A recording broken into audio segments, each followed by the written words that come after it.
Hi అండి, welcome to Kamala Suresh channel. ఈరోజు మీకు నేను ఈజీగా అయిపోయే పచ్చడి ఒకటి చెప్తానండి.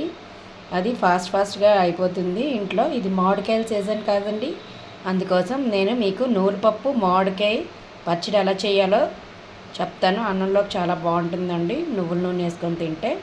దీనికి కావాల్సిన పదార్థాలు కూడా ఎక్కువ లేవండి, కొంచెమే. ఇదిగోండి నూనెపప్పు మనం ఫ్రై చేసుకోక్కర్లేదండి, పచ్చి నూనెపప్పే వేసుకోవచ్చు.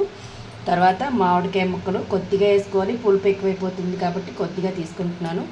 పచ్చిమిర్చి, సాల్ట్, పోపు దినుసులు. పోపులో ఆవాలు, మినపప్పు, ఇంగువ, ఎండుమిర్చి. పచ్చినూనెపప్పు, పచ్చిమిర్చి, మామిడికాయ ముక్కలు, సాల్ట్, ఆవాలు, మినపప్పు, ఇంగువ, ఎండుమిర్చి. మనం ఫస్ట్ ఏం చేయాలంటేనండి, ఇవన్నీ వేసుకోకూడదు. ఫస్ట్ మనం నూనెపప్పుని కొంచెం మెత్తగా గ్రైండ్ చేసుకోవాలి, ఆ తర్వాత మిగతావన్నీ యాడ్ చేసుకుందాం. ఇదిగోండి, నేను నూనెపప్పుని కొంచెం మెత్తగా గ్రైండ్ చేశాను. తర్వాత దాంట్లో మామిడికాయ ముక్కలు, పచ్చిమిర్చి, సాల్ట్, పోపులో వేయించిన ఎండుమిరపకాయ వేసాను. ఇవన్నీ మనం మెత్తగా రుబ్బేసుకుందామండి. మళ్ళీ రిపీట్ చేస్తున్నాను.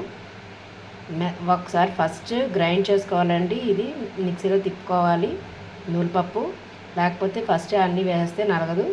అందుకోసం అది పౌడర్లో చేసుకున్న తర్వాత మామిడికాయ ముక్కలు, సాల్ట్, పచ్చిమిర్చి, ఎండుమిరపకాయ వేసి ఇప్పుడు మళ్ళీ మనం పచ్చడి రుబ్బుకుందాం.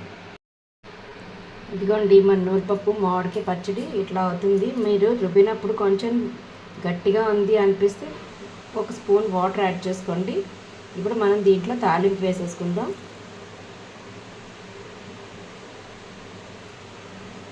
చూసారా, తీయగా పుల్లగా కారంగా ఉండే నూనెపప్పు మామిడికాయ పచ్చడి రెడీ అండి.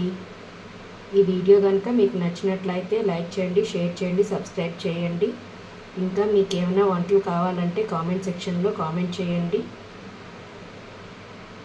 థ్యాంక్ యూ అండి, బాయ్.